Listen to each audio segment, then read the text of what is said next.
little uns have been up to their old tricks again. Jill looked white as a sheet when they brought her back.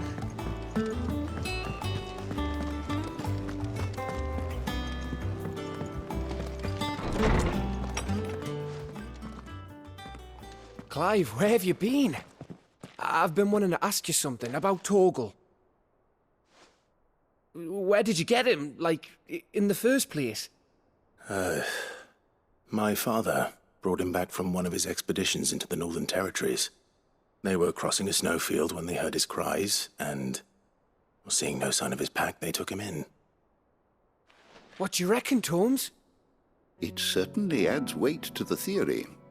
Clive, I believe that Torgal may be no mere hound, but a rare frostwolf, an animal native to the far northern reaches of Valisthea. In one of our oldest bestiaries, I found reference to a frostwolf who served as guardian to an ancient queen of the north. Such was his mastery over ether, he could cast magics on command. His name was Fenrir. Fenrir the Frostwolf.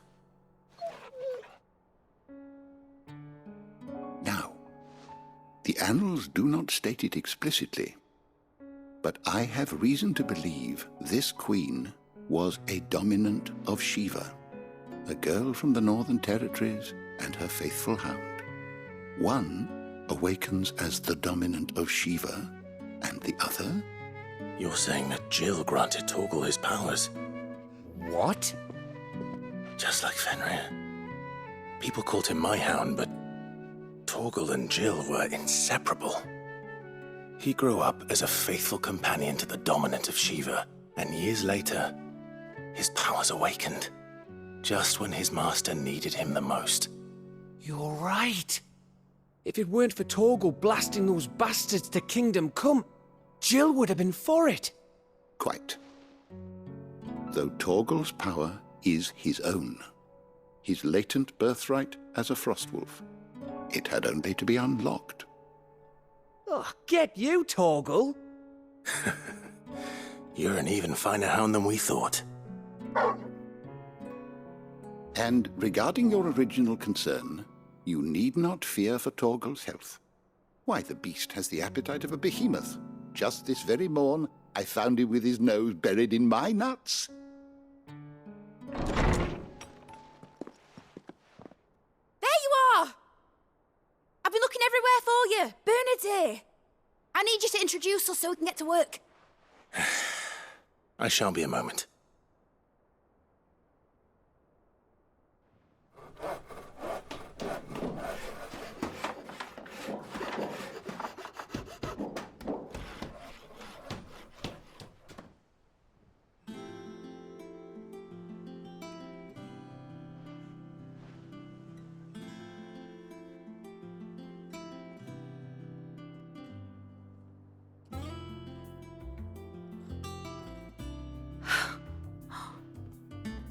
Brilliant. It is. Well, I couldn't have done it without you. You and everyone else. But I promise I'll pay you back. I'm gonna work my fingers to the bone for you lot, starting right now. Just you wait. I'll make wonders like this world's never seen. Then I look forward to seeing them.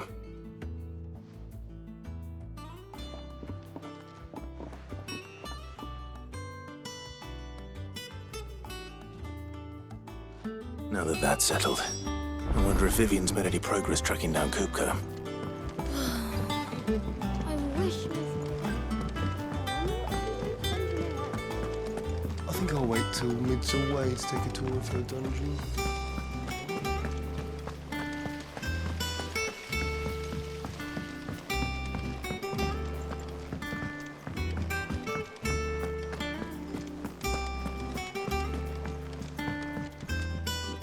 How goes the hunt for Kupka? Largely in circles.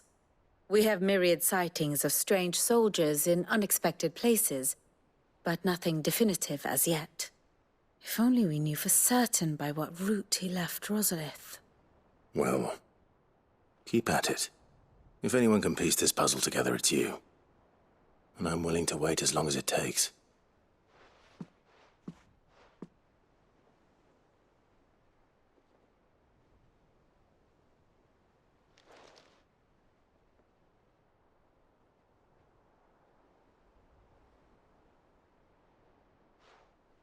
What? Here? Would that be a problem? Do you know, Clive, I believe it a mercy that you didn't inherit your father's throne. Your poor people would surely live in fear of you. You have nothing to worry about on that front. I won't be claiming his crown. That is a relief. Clive, have you got a minute? We, have a guest. A guest?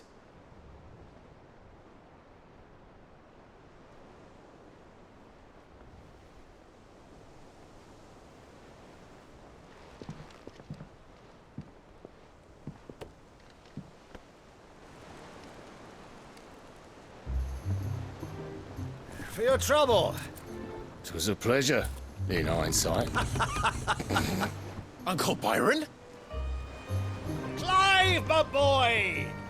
Tap a cask and stoke the ovens, for your favourite uncle is here!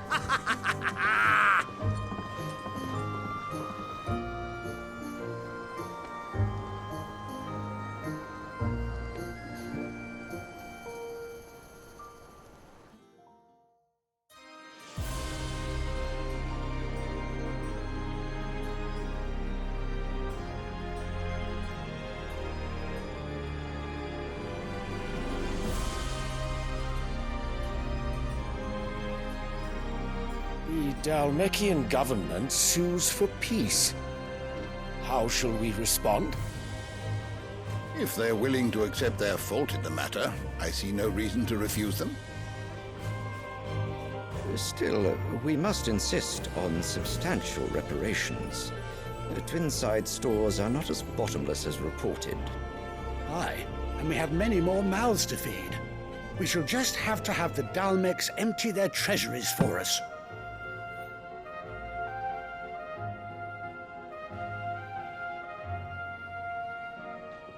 Of course, none of this would have been possible without your timely intervention, Prince Olivier.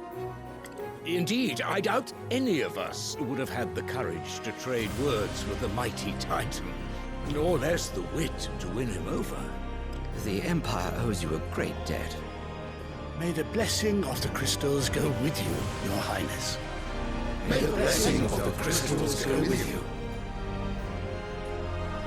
Very good.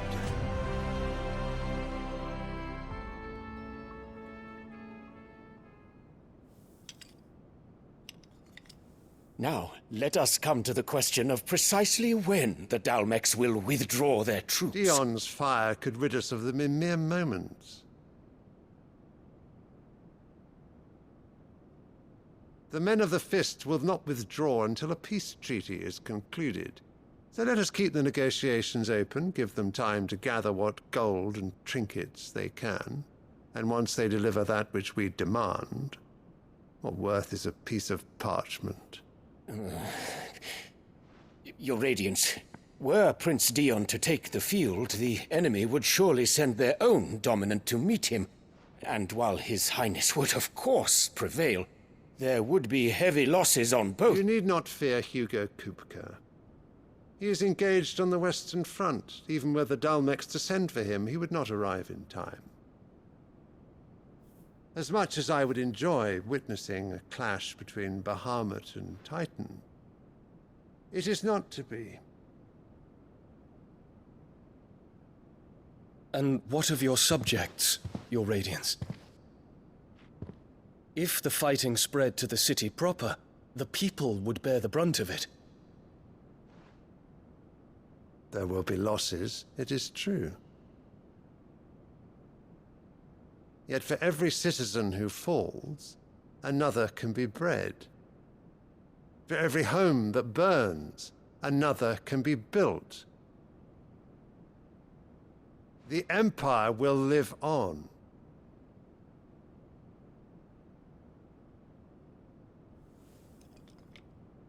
Dion? Yes, sire.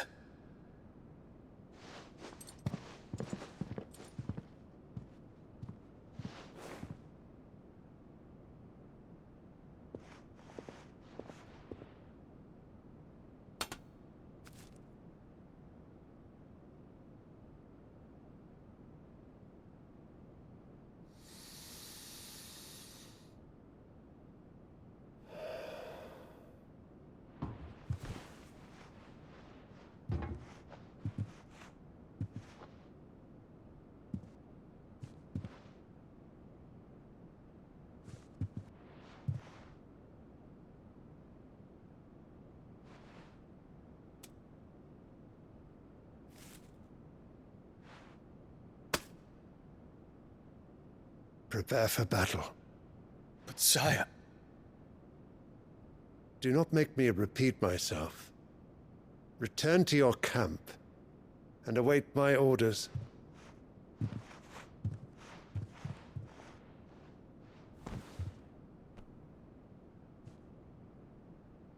If that is your wish, Your Radiance, I shall depart at once.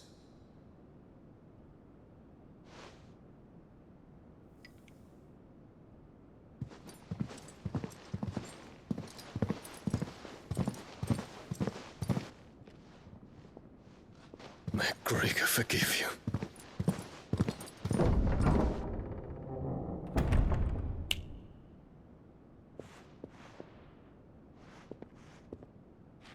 What do the astrologers augur?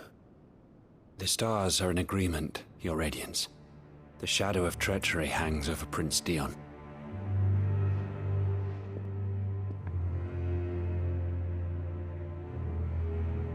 So Annabella's tales were true. You disappoint me, Dion.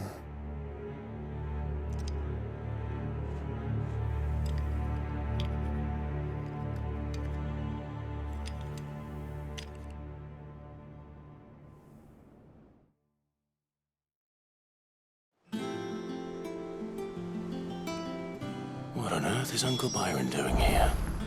Only one way to find out. The little uns have been up to There's just one thing after another around here.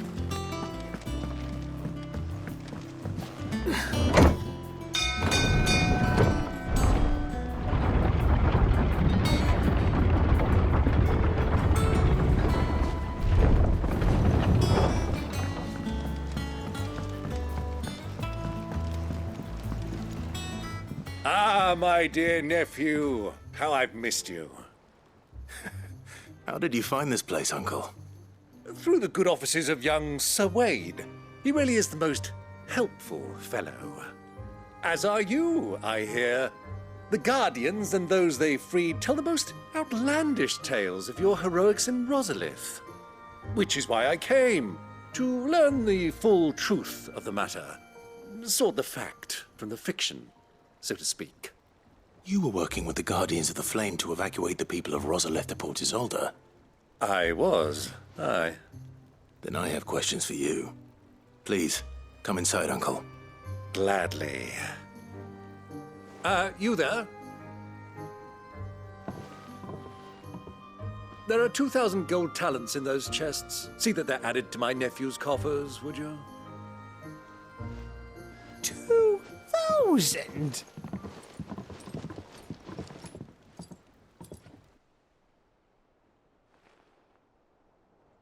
And I'm afraid that is all I know. A fleet sailing south past Port Isolde. Most intriguing.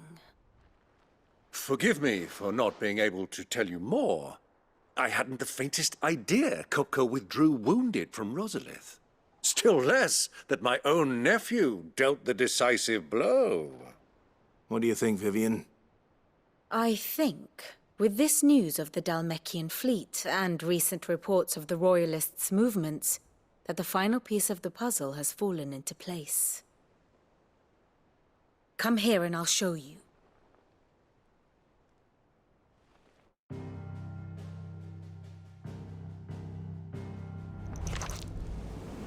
It is known that Kupka's forces entered Rosaria via its unguarded coast. So can the same be said of your visitors from Waloed? Certainly her Royal Navy is famed for the efficiency with which it bears her knights from one battlefield to the next. And in the Einherjar, or Black Galleon, she boasts a vessel nigh as swift and every bit as feared as the kingdom's legendary cavalry.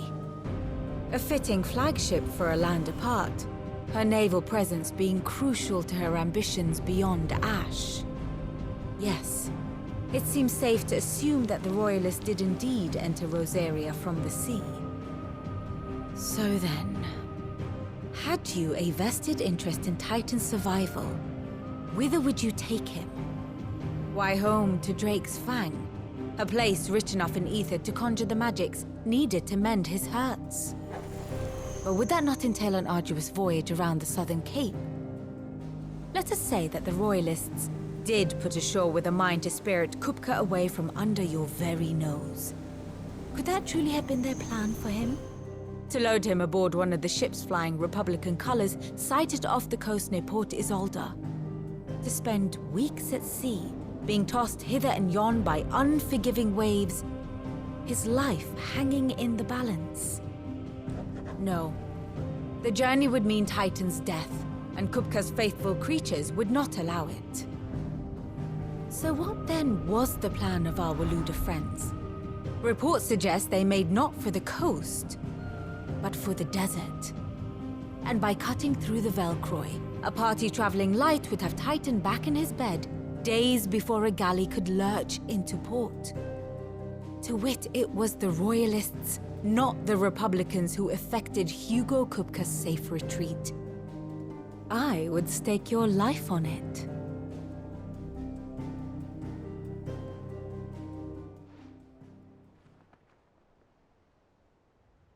So it was the Waludas who spirited the wretch away.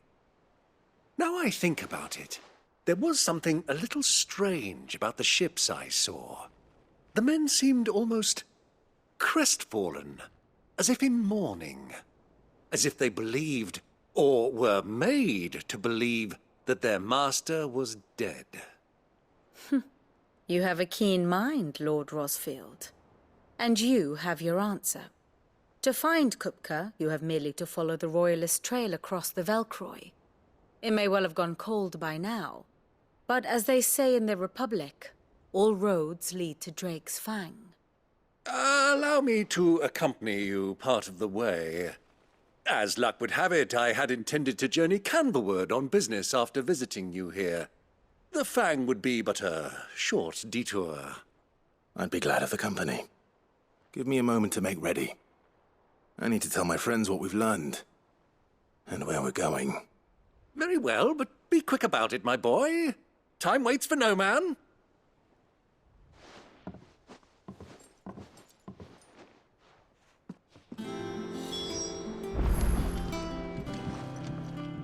And how may I assist you today?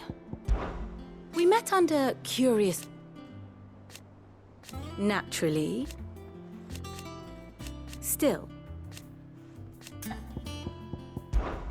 Lord By...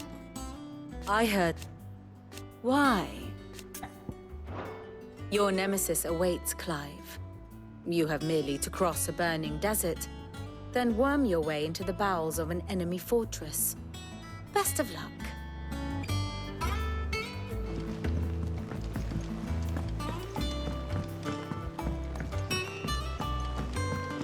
The little ones have been up to their old tricks again. Who's this blue blood? What do you reckon Mid's going to make next? A bigger water cleaner thingy, maybe? Clive. Summer storm, that one.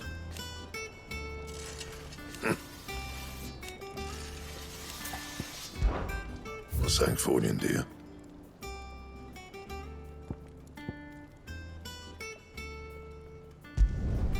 Should last you a good while.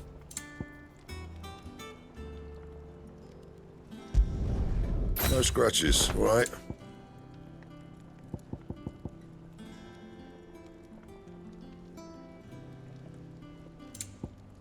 Anything else?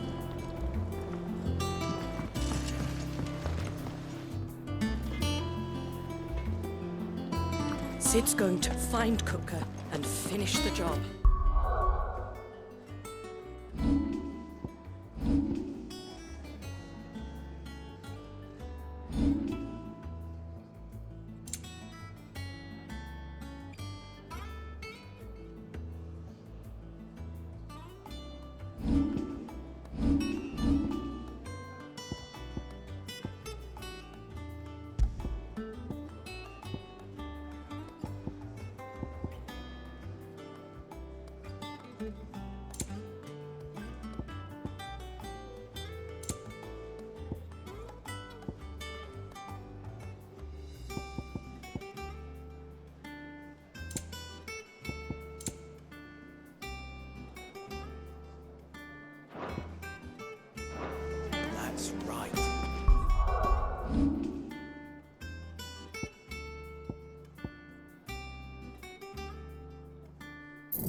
Mid's finished outfitting her little workshop, I hear. Otto, Kupka's at Drake's Fang. I'll be leaving before sunset. You're not going in there alone, are you? Don't worry. I'm not going there to destroy the Mother Crystal. All I'm after is Kupka's head. I won't risk any more than I have to. I promise. The Lanza and the Fang are all Kupka's personal fiefdom. You have any trouble on the way, you ask for Rosina Dalamil.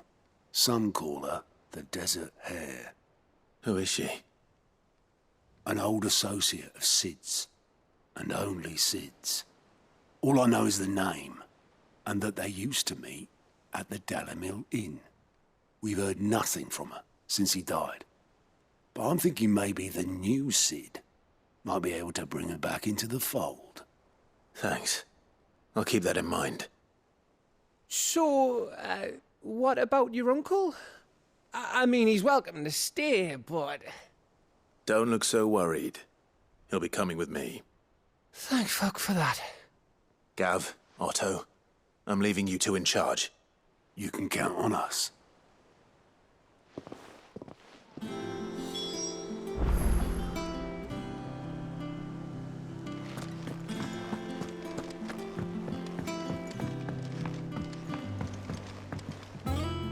All right, Uncle. I'm ready to depart. Shall we? We shall.